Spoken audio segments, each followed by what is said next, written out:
I find joy in the journey through my personal relationships with my family members and with others. Happiness is meant to be shared. We can never give enough hugs or say I love you or I miss you enough. Joy in this life, in this journey, is only real when we share it with others. Well, I find joy in several things. I find joy in gardening. I love growing flowers, planting flowers. I find joy in traveling. I love to read, and I love to work in the temple because that brings me great joy. I think the way that I find joy in the journey is through a lot of prayer and through talking to my Heavenly Father about my blessings and focusing on those things. I know it's hard sometimes when we all get busy and have just the life of being a mom and fulfilling our callings. So sometimes it's hard to focus on things of the spiritual nature, but that's what helps me, is to pray and to, like the song says, count my many blessings, and that's it. Well, when I think about how do I find joy in my life, I think one of the best ways that I find joy is by working with children.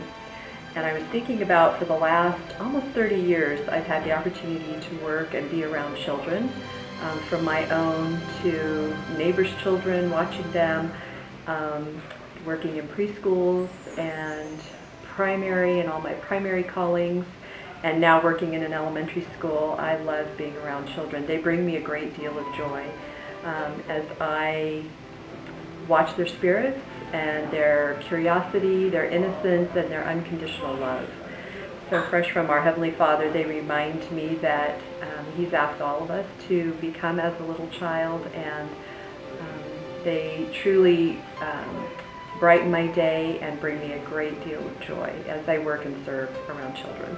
I find joy in the journey by not setting unreasonable expectations for myself so that I'm not discouraged and down on myself, and I do the same for others so that when people let me down, it's still okay.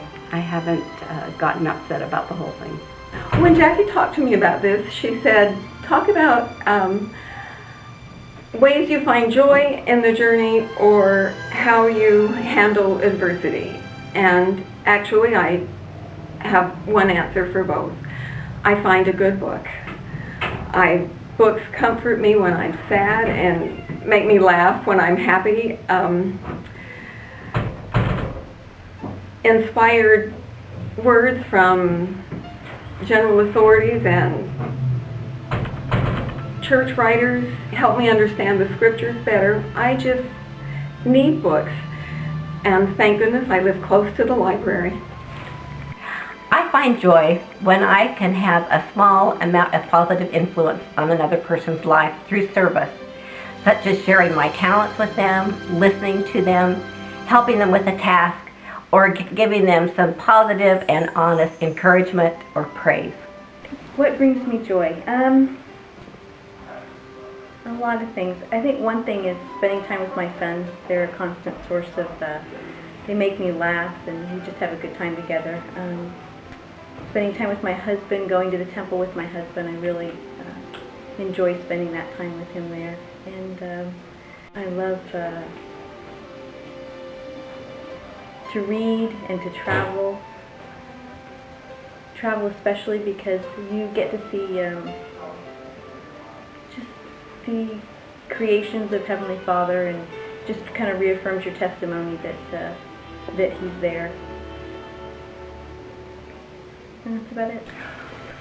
When I find myself in times of my life when I'm facing great adversity, the thing that I need to know most of all and be reminded of is that my Heavenly Father loves me. And so I work really hard at being reminded that He knows me and loves me.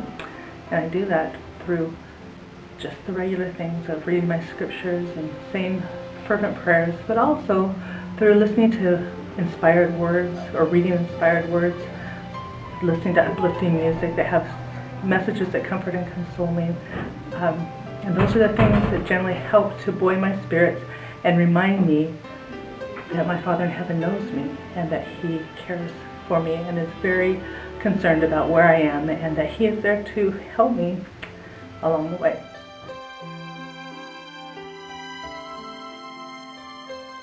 This is our one and only chance at mortal life, here and now. The longer we live, the greater is our realization that it is brief. Opportunities come, then they're gone. I believe that among the greatest lessons we're to learn in this short sojourn upon the earth are lessons that help us distinguish between what is important and what is not. I plead with you not to let those most important things pass you by as you plan for that elusive and non-existent future when you will have time to do all that you want to do. Instead, find joy in the journey now.